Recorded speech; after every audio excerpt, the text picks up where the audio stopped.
So I've been very fortunate in my career of having a boss who recognised that in order to ensure that we have proper waste management internationally, there was the need to establish more networks, bring the developing countries up to a higher standard in their management of their waste. So that's what I spent 20 years doing.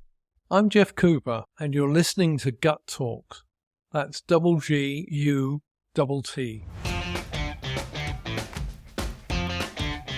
Jeff Cooper is a well-known expert in waste management with over 30 years of experience in shaping policies and finding innovative waste solutions. He held prestigious leadership positions as the Vice President of the International Solid Waste Association and the Chartered Institution of Waste Management. His vast expertise in the space can help us reflect on our personal actions and business practices, as waste can be everything, anywhere, anytime. He has advised governments, companies, and organizations globally on best practices in waste strategy, infrastructure, and operations. He sheds light on the economic opportunities within the waste landscape today in the public and private sectors. I hope listeners take away a shifted perspective on waste as a resource holding immense social, environmental, and financial value yet to be unlocked. So, here we go.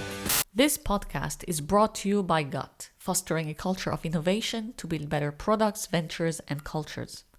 I'm Maria, and I enjoy adding value and helping wherever I can, widening my spectrum of thoughts, even if it can sometimes challenge the mainstream. This is why we give data a voice and co-create a collective intelligence involving both people who are not always in the limelight and those who are, in order to learn from each other and spread knowledge and critical thinking. All I ask is to leave a review and share. It's a fantastic way to help other podcast explorers discover our content. Now let's get started. Jeff, thank you so much for being on GGUTT Talks. I'm really pleased that we're doing this. Well, I'm really pleased, Maria, that you invited me to do this, because it's been a couple of years since I last did a podcast, so it's about time I did another one. I'm going to give a big shout out to Stephanie, your wife. She kind of alluded to having you, and I'm really excited because I think what we're going to talk about today is waste management. It's a big topic. It's a trendy topic today, but when you started, it was not that trendy. It was not that sexy, I guess. But now it is. Am I correct? You're absolutely right, Maria. When I first started waste management, what we were doing in the UK was landfilling all the waste that was coming out of people's houses, and most of the waste was coming out from industry as well. Your background is in geography. What is it that got you into waste management? Well, what got me into waste management as a professional waste manager, a thesis was developed by one of my final year students, and he was looking very closely at the future of waste management in London. But what he didn't do was look at the potential for recycling or energy recovery. So for me, it was important that I finished off that piece of work, which I devoted time to instead of completing my PhD thesis. Nevertheless, it worked out extremely well, because what then happened was that one of my future colleagues in the Greater London Council handed me a piece of paper as we were having a drink in a pub and said, "You might be interested in this job, Jeff." Well, the job sounded incredibly interesting, had pay grade, was, unbeknownst to me, quite a senior one. It was certainly more than I was then currently earning as a lecturer. But I decided the job was so appealing, I'd apply for it, irrespective of how much we paid. And after an interview, which was a very bizarre interview. I did end up being offered the job and accepted it, and that was where I started my career as a professional waste manager. I was recycling coordinator for the Greater London Council. That's where you started, but that's not where you ended. So can you take us through your journey, maybe highlighting the activities that you would undertake, just to give a perspective of what happens in waste management that many people might not be aware of? Well, I started as the recycling coordinator for the Greater London Council, and very soon realised that actually we needed much more in terms of staff dealing with that issue. So therefore, I got established a number of initiatives to ensure that we had more staff, both in the Greater London Council, but also a network of people in the rest of the country. So it was actually quite good because I was given the freedom to spend time developing my connections, not only with other local authorities, but also with the community sector, very important aspects of dealing with waste, and colleagues internationally as well. So I've been very fortunate in my career of having a boss who recognised that in order to ensure that we have proper waste management internationally, there was the need to establish more networks, bring the developing countries up to a higher standard in their management of their waste. What I spent 20 years doing as a senior member of the team of the International Solid Waste Association.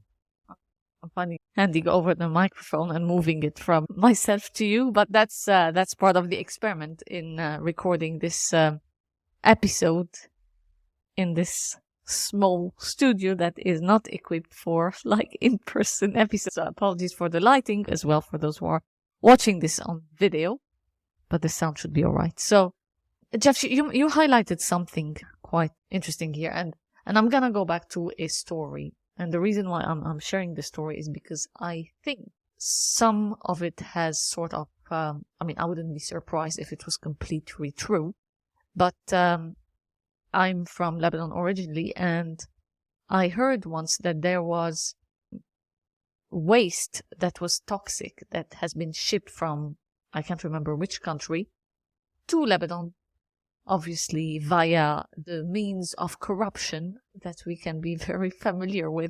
What is the impact of this? And as you've been traveling for conferences, for meetings to support countries and companies in their waste management processes and so on, how did that play a role? Well, it's very interesting because one of the areas I have in is extended producer responsibility.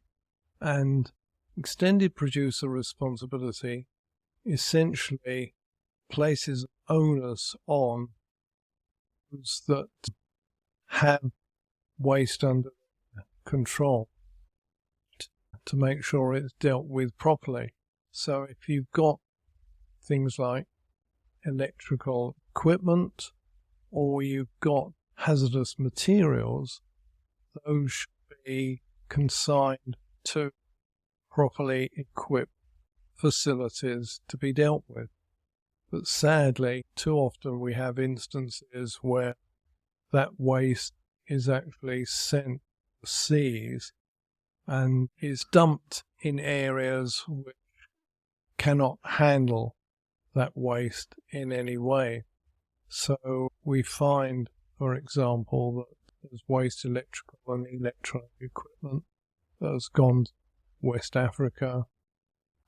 A lot has gone also to countries in Southeast Asia, being exported by, again, a variety of developed countries. This is in the case of the United States because they haven't signed up to the Basel Convention on transfrontier shipment of waste. So therefore, there's no responsibilities on the US government as far as that's concerned. And in other cases, because of corruption both in the countries that are exporting by people that are putting material into containers and disguising it, misapplying waste, and corruption also when it's going into the countries where it's being exported by people there not doing the checks. This is understandable in that those countries have poor regulation often. They have very poor enforcement. Therefore, you can end up with a few $100 passed to somebody and container going into a country that to be sent back to originating, exporting country. So, in a nutshell, I think to the listeners here, because, the podcast is more focused on product, design, entrepreneurship, and everything that goes around, really, personal development. And I see waste management is part of it, is part of any business, and it's part of the mindset. Either you have it or you don't. And it's not for everyone because there isn't so much awareness around it and around the real impact, because the first picture one would have in mind, waste management, is just the trash, but there is more industrial wars, like, unfortunately, it's part of what happens every day. Many industries and human, like, to survive, there is waste everywhere around us, and it might not be visible. So what are the impacts of good and bad waste management? Well, the impacts of poor waste management are, in some cases, disease, ill health. This is particularly in developing countries where waste is badly or dumped, quite often burnt, or it's scavenged, and quite often there's materials attached to items. So you can end up with poor health in those areas where waste is. In developed countries, I think the main effect is that we're actually dealing with our waste in an effective way, and hence we could be doing something but much more productive with many of the items being discarded into our ordinary bin as residual waste, rather than segregated out and sent to be reused. So for me, we actually get people handling waste, dealing with waste, it's got to be dealt in an appropriate way. And just to highlight that this is what you do in your day-to-day life. So you live by it, and you're very careful in what you buy, how you manage your own waste as well. And because we've spoken many times, but not in depth, you're not one to come and tell anyone like, no, this is wrong and you shouldn't be doing that. How can you do this? Well, you can only do it, I think, by persuasion. There's various different ways that you use to persuade people. We can do it as social media. We can do it through local authorities providing facilities that people can easily use. We can make sure there's proper systems in place. There's good information on packaging, for example, and so on. But in the end, it's personal responsibility. So one of the things that I've always been interested in is better design. So one of the things that I was very keen on, I first came across 4 years ago, was a system of packaging wine in plastic bottles. But these were plastic bottles that were carefully shaped so that you could, in a container, pack 12 into a space that would be occupied by less half capacity that you would need for conventional wine bottles, i.e. glass wine bottles. Now, there has been a number of initiatives to establish these systems. I say these systems because I was aware of one system, a recent aware of a second system. But actually, we as consumers are very reluctant to change our habits so that we like our wine in conventional wine bottles. We don't like wine out of cans, plastic bottles. But, actually, if we were to change our habits and have wine from these new plastic containers, then the price of wine might be reduced slightly because we'd be improving the overall efficiency, delivering wine from the grower to the consumer, because we'd be taking probably 2 out of 3 lorries transporting wine off the road. So that would be a win-win for everybody, I think. So have you ever had like wine from a can? Well, I have to admit that yes, I have. I have consumed wine from a can. I've also had it out of a carton. And it's been perfectly fine. In fact, there was one time when you could get quite easily, particularly in Spain, but I haven't seen them recently. Oh, that's very interesting. The only wine I've seen in carton bottles are wines just used for cooking. However, my question would be, I know we're the topic now, we're just having a conversation here, is what would happen to aged wine?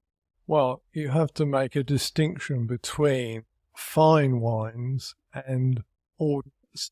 For me, a fine wine does need to be in a bottle, and it needs to have a proper cork as well, preferably a nice long cork. But most people are buying wine on a day-to-day or a week or a monthly basis, and hence could actually have quite a reasonable drink of wine out of different types of containers. You can't.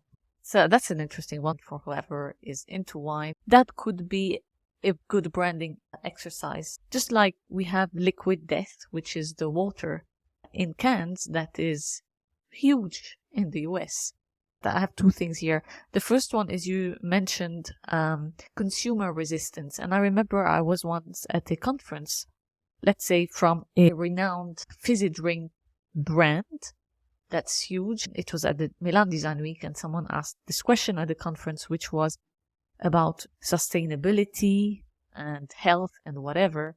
And how come are you still producing consumer products that are really unhealthy? And the response was, well, we tried to do consumer products that are healthy. No one bought them. And so what's your take on this? Because I feel that this conversation could be replicated when it comes to waste. I think you're absolutely right. There are so many resistances to change.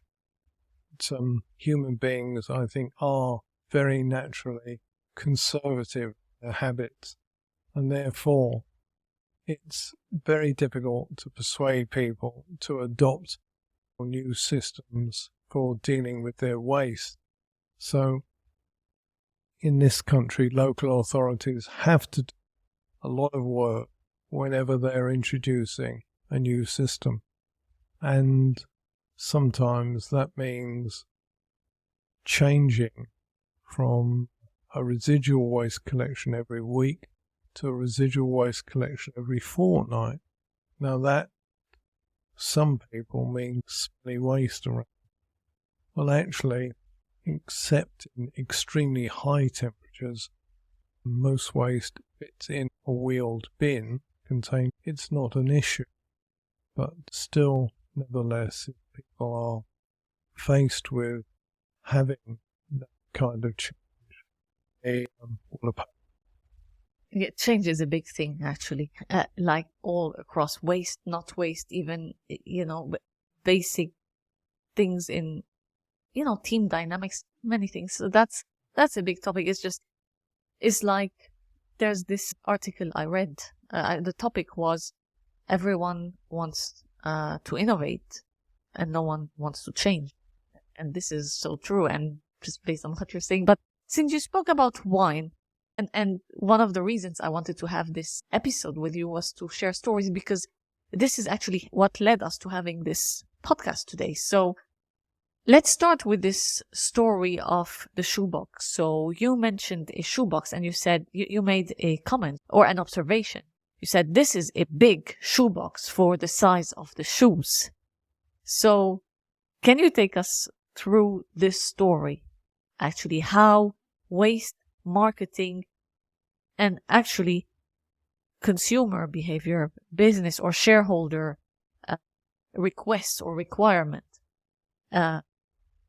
branding, all those dynamics that come into play when we talk about products and services. Right. Well, it's actually quite interesting, because one of the areas spent most of my working life in is extended producer responsibility.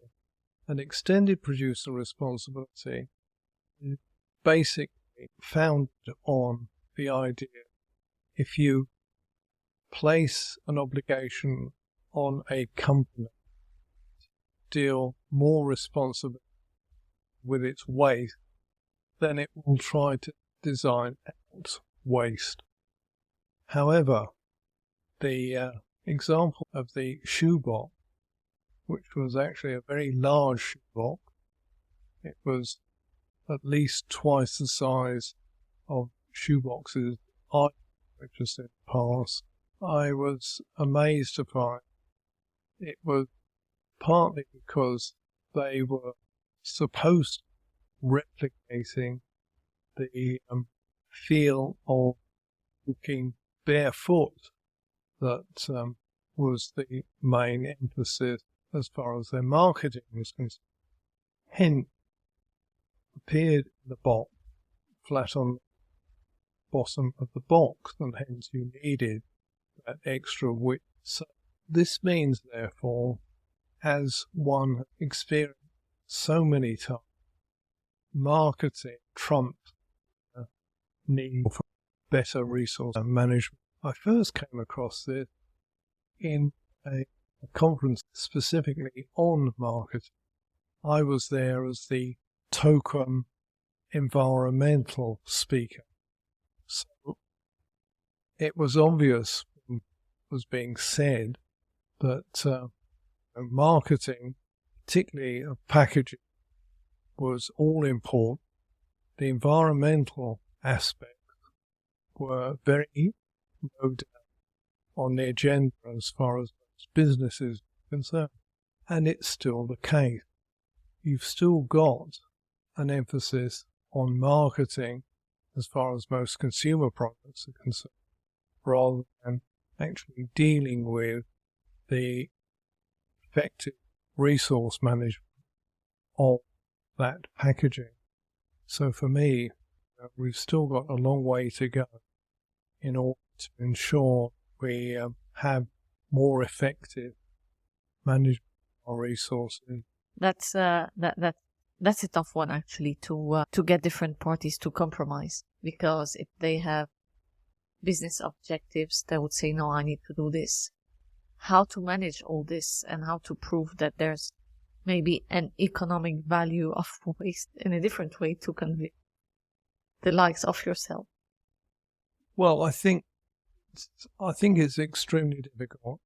One has to accept that if companies are prepared to pay the extra costs associated with those bigger boxes, the extra packaging, so be it.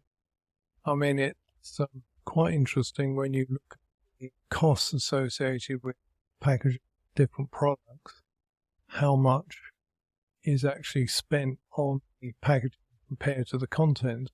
In the case of sugar, a staple product, people, the cost of the packaging is 2% of the total cost of producing the sugar.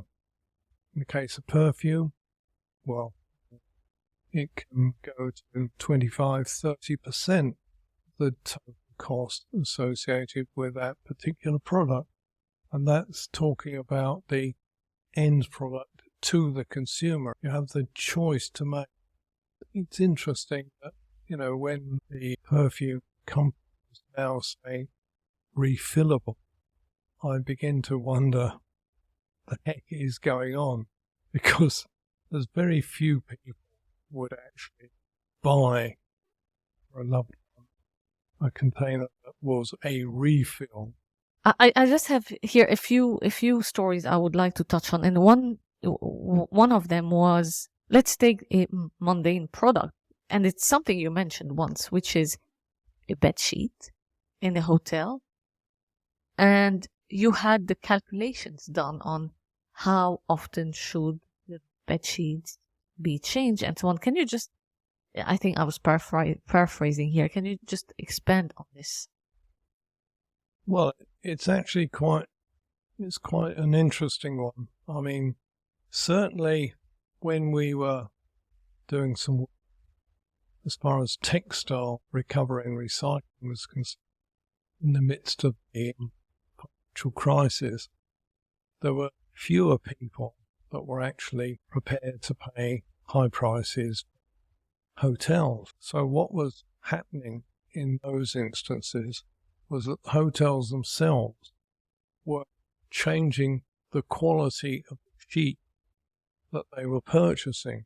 So what was happening was that instead of the sheets going through 100 washes before they were then passed on and discarded, they were only doing 75 or even 60 in those cases. So for me, this is one of the strange things about the textile issues generally. I think you've got to have best quality textiles in order to get a good life out of them. And I think that applies to bed sheet as well as the items that you buy for clothing, for example. What's the most unexpected thing you came across over the years in waste management, right? Like, is there a story or an anecdote you can share, just like we discussed? You mentioned wine, bedsheet, shoeboxes. Well, that is a strange question. But I think one of the weirdest things that I've come across is actually opera based upon waste management. This was an opera in Swedish.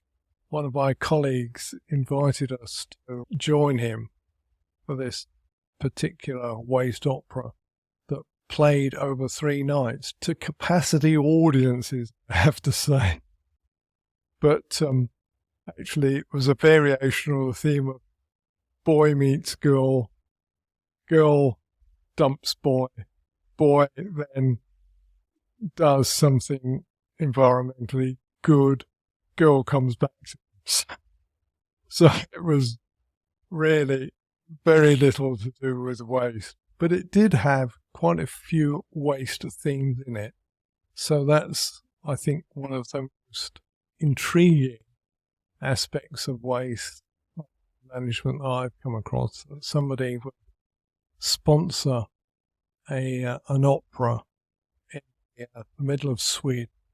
And just going back to the bottles idea, and I just want to touch on toothpaste and some other detergent bottles. I once read that they made the holes bigger so you can waste more or use more when you don't need that much, let's say, soap or detergent or toothpaste or whatever. Is this true? Well, it certainly was true at one time.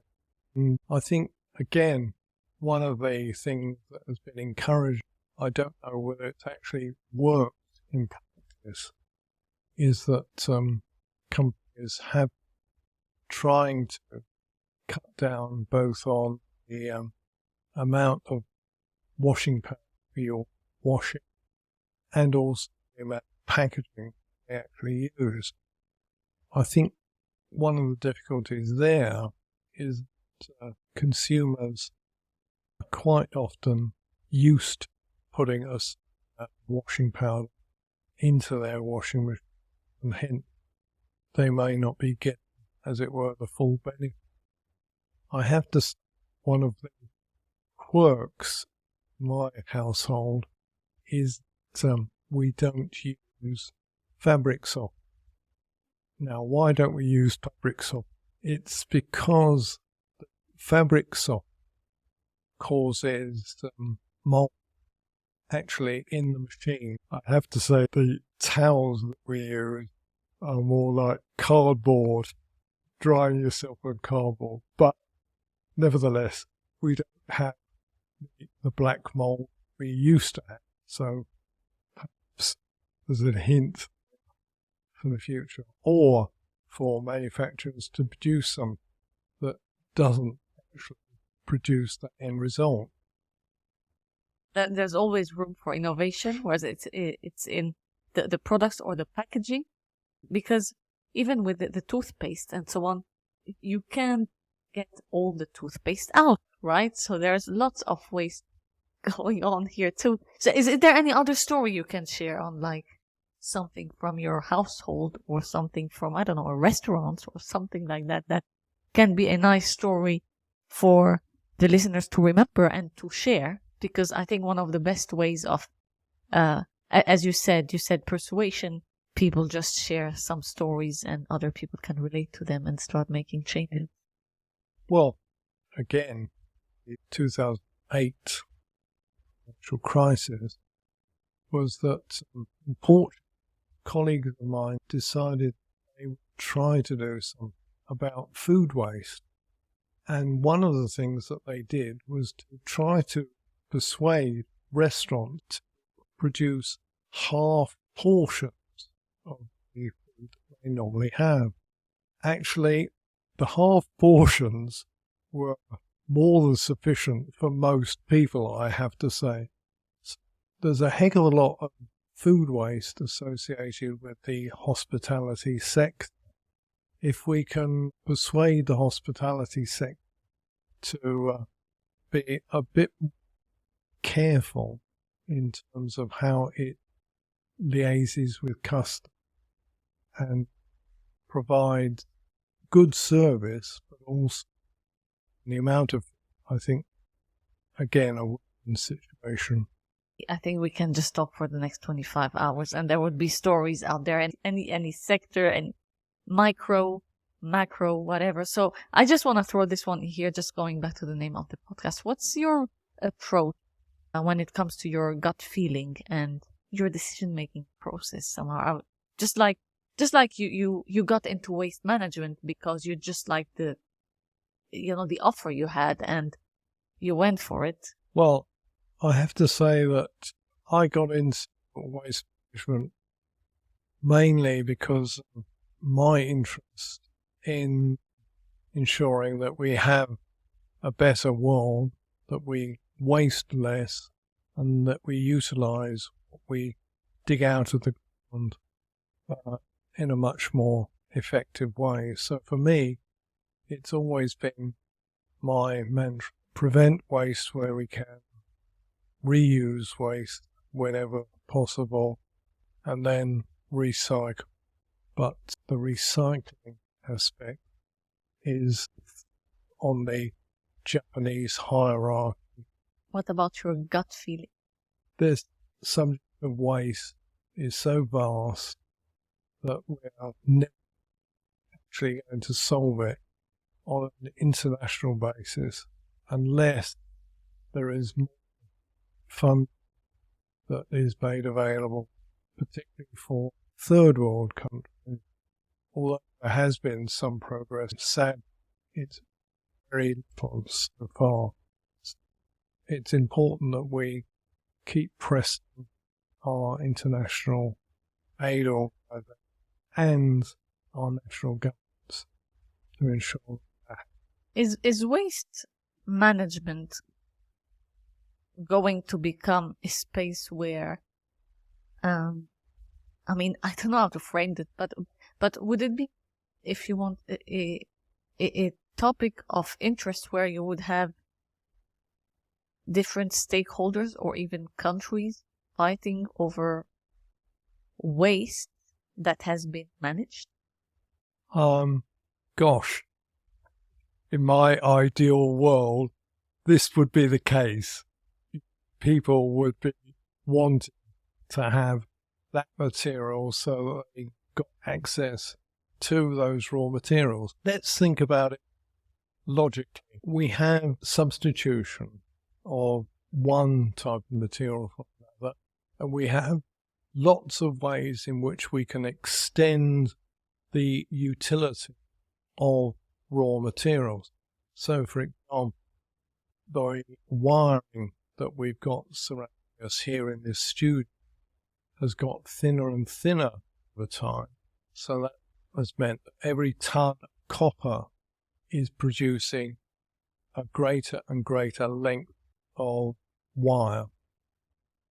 Quality standards have to improve in order to ensure that you end up with very thin wire that turns out and causes a fire. But nevertheless, that can be done. And so, over time, we're getting more resource efficient and substituting one type of material for another type of material. So, for example, there's quite a lot of substitution aluminium for markets that previously would be occupied by copper. But that kind of substitution, I suppose, might have an economic limit.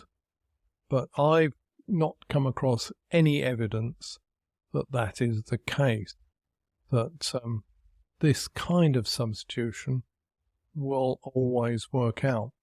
So there's a particular problem at the moment with lithium batteries that people are saying, well, we shouldn't be, one, having disposable lithium batteries, which I entirely agree with, but we haven't got the reprocessing capacity to deal with all the lithium batteries that will be generated by our electric vehicles of various types, the e-bikes, and so on, in the future. But trying to develop that now is actually extremely difficult because the technologies are not sufficient at the moment, but we have to continue with research in order to ensure that that can be done.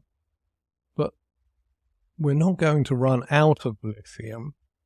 If we find that the price of lithium increases, then we've got a whole host of new battery technologies that are coming along, including sodium batteries, or a new type lithium battery, which is lithium ion rather than lithium iron. But new types of batteries that could come along and substitute in certain areas where lithium batteries are currently being used and are the mainstay, particularly static storage devices, those that are taking electricity that's generated, storing it, peak use by consumers for moderating the frequency of the current. It's that kind of thing. Thank you for that. And actually, you mentioned technology in the context of like lithium batteries specifically, which are pretty much every device we use. So that's a big thing. So my question here, if you reflect back on your career when you first started, how did technology and some of the innovative methods changed the way we deal with waste management? I see you're laughing here. So did anything change? Well, yes. There's quite a few changes that have come about, and there are a lot of very fascinating changes that are due to mainstream much more in the future. So, for example, if we consider barcodes on beverage containers, for example, in Norway, what they do there is that they pass those barcodes across a scanner, so it's possible for aluminium cans, for example, to read the coding and to be able to tell which manufacturer has actually produced that can. You can then, on the basis of that, do a couple of very interesting things. You can charge those companies that are not getting their cans back to a required level more for the cans that they produce.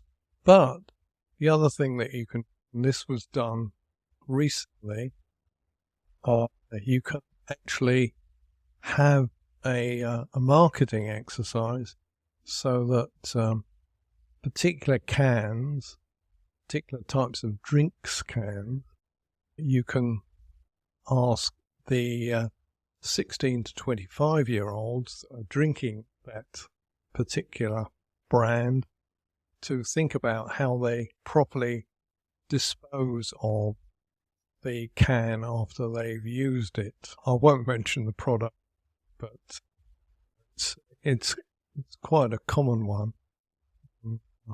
Is also a major sponsor for very successful Formula One company as well. Can I mention it? No. So you mentioned, 16 years old plus. How have you, let's say, observed or seen the evolution of consumer behavior at different stages? Is there more interest and action, or nothing at all? Like, what's your take? Like, I'm not going into statistics here. I just want to see your view today, maybe in England, but also overseas. Well, I think in the developed world, and England is a prime example, what tends to happen is that young people, i.e. those that are under 16, tend to be very concerned about the environment, and hence they're actually quite responsible in dealing with waste. More particularly, they persuade parents and grandparents and other relatives to deal with their waste much more responsibly. However, when they reach 14, 15, 16, there are other priorities in life, and hence concern about the environment and dealing properly with waste resources tends to go by the board until they then partner up, have their own children, age 4 onwards, those children, and persuade. what tends to happen is because people are very busy in their midlife, i.e. often work-related issues, relationship issues, and this is, I think, on the statistics, actually, most developing countries, well, concern about dealing with waste properly in the later years of life is quite a high priority. So there's a big gap here going on, and I think this is an important part where I would say that there's lots of waste going on, that where people are dismissing waste management until they get interested again. Do you think social media in a way is helping? You know, I saw this video on YouTube where there was a person who has a social media account being filmed by a friend as she was picking trash, like around the sea and, you know, the sand or whatever. Unknown to her that someone was filming the scene thinking, oh, this is really great. But actually, as soon as that was like for a specific moment for social media and for social media likes, follows, and so on. So is social media supporting in creating awareness, but also action towards waste management? Social media can be a great aid. I mean, there are municipalities in the UK that do use it on a very regular and active basis. It can work very effectively. I mean, the instances that you refer to, I think, did work extremely well.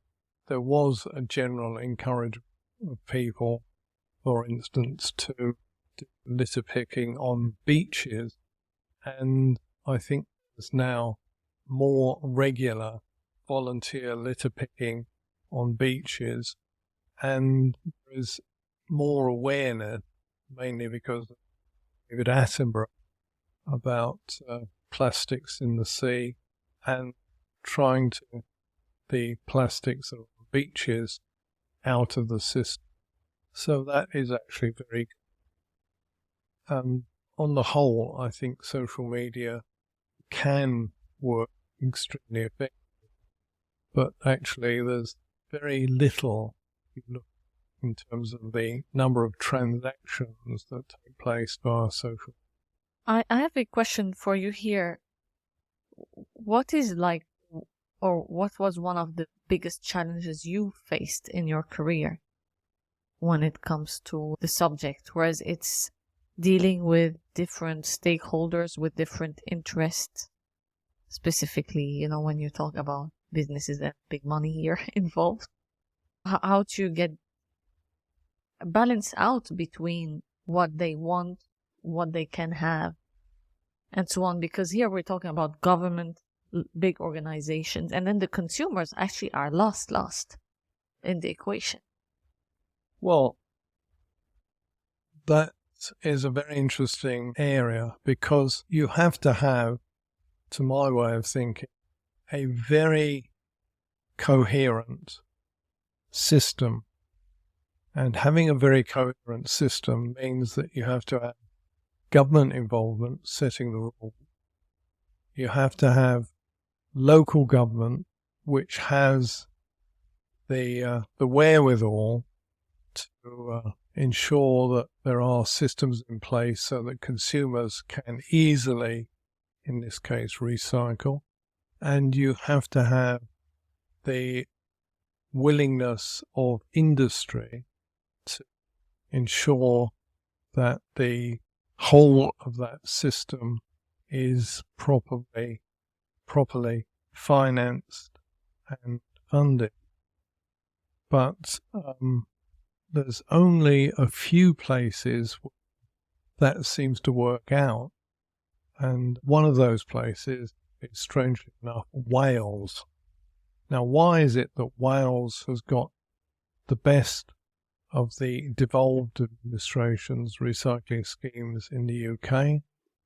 Well, it's mainly because that particular place is an authority that has a lot of environmental responsibilities, but it also has quite a lot of funding, and that means therefore that it's able to do a lot of interesting work.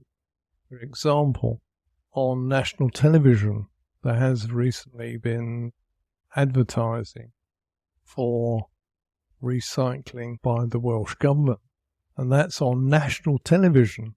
So in other words, it's reaching a huge number of consumers in England and Scotland and Northern Ireland as well as Wales. But nevertheless, it's excellent that they're doing it. So that means that there's money there to enable them to do that. But there's money also to set up local authorities to do things and provide industry with funding to set up facilities for the reclamation of waste, particularly biodegradable waste, for example. So, you've got to have all these things established in order to get an effective system. So you mentioned local authorities quite a few times actually here and so on. So I don't want to touch on regulations, and they change all the time, So I think that would be a waste of words, put it that.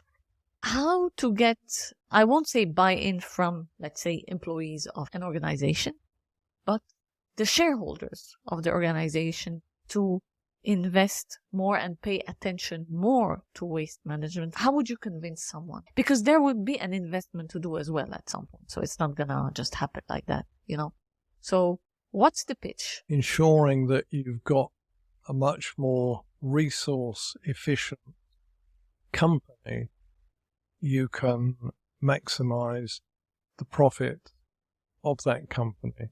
So, for example, reduce the amount of wastage of energy. If you can reduce the wastage of water, reduce the wastage, the waste materials going out of the system, you can do a heck of a lot. So I've reviewed some interesting papers. It's been quite interesting looking at the range of opportunities that prove the effect of heavy steel plants reutilize a lot of the energy that previously was to waste. So that is something continues to be done. But they've now taken the decision that they change that system. On the other hand, there is a Scottish company that produces soup in particular. It also produces lots of other things. And they had a very comprehensive audit of their waste. They were able to reutilize a lot of the material previously was going to waste. So in that instance, it's a win-win. So you have to look very closely at what you actually do in each individual company and very comprehensive resource management assessment. Was that the fun part? That was. It is fun when you actually do it. I participated in a number of exercises, major hotels and companies producing pharmaceuticals. It's quite interesting when you actually spend time and effort. And the employees themselves have often got some extremely good ideas of how efficiencies can be made with regard to the materials that are actually going through that production process. I like that you're kind of touching on co-creation here in a certain way. And it's true, bottom-up approaches and ideas can support, because when you're high up, there's not always visibility on what's happening on the ground because there are other things, other priorities. So putting all mindsets together to come up with something that can satisfy I will say everybody, somehow. You're absolutely right. I mean, you need that commitment from the top, but you also got to allow people that are actually doing the work on a day-to-day basis to participate and to make inputs into whatever it is that you're wishing to achieve. And actually, co-creation is a very powerful tool if you actually get it right, and can benefit as a company, because quite often you can find some very interesting individuals within your work who could benefit from doing further work, further research, further study. Is there anything here you would like a call to action or a recommendation you would like to share?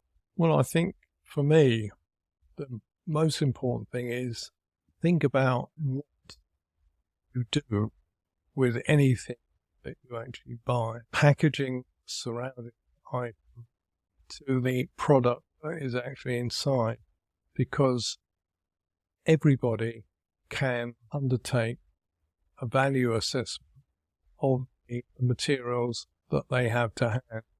So, for example, one of the things that we've seen recently, which I think is actually quite encouraging, is that there's people that are interested in buying second-hand fashion items. For me, that's incredibly encouraging. I can recommend certain areas of central London where some really good clothing can be purchased. This is in the Marylebone area. It's just north of Oxford Street, so don't go to Oxford Street to the stores there. Just go to the retail outlet. And then, Jeff, make sure you say Jeff Cooper so you get your commission. Well, no, you won't be supporting me in any way, apart from happy that you're actually doing some positive. Thank you so much, Jeff, for being on GGUTT Talks. Well, it's been a real pleasure. I'm really pleased that we've had this opportunity. Thanks. Thank you so much for listening. If you've derived value from the show, you can subscribe on platforms like Spotify, Apple Podcasts, or wherever you listen to your podcasts. Your feedback is incredibly important to us, so please consider rating the show or leaving a review. It's a fantastic way to help other podcast explorers discover our content. To gain more insights, visit our website at GGUTT.com. This is GGUTT.com, and see you next time.